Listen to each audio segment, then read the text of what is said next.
پاکی و صفا را به قلبتان بیاورد و ماه شوال آغازگر روزهای سرشار از شادمانی. سلامتی و برکت الهی برای شما و خانواده محترمتون باشد. پایان ماه بندگی و طلوع خورشید سعادت بر شما مبارک باد.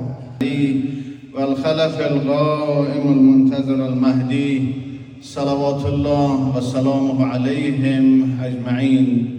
اوصیکم عباد الله و نفسی به تقوی الله.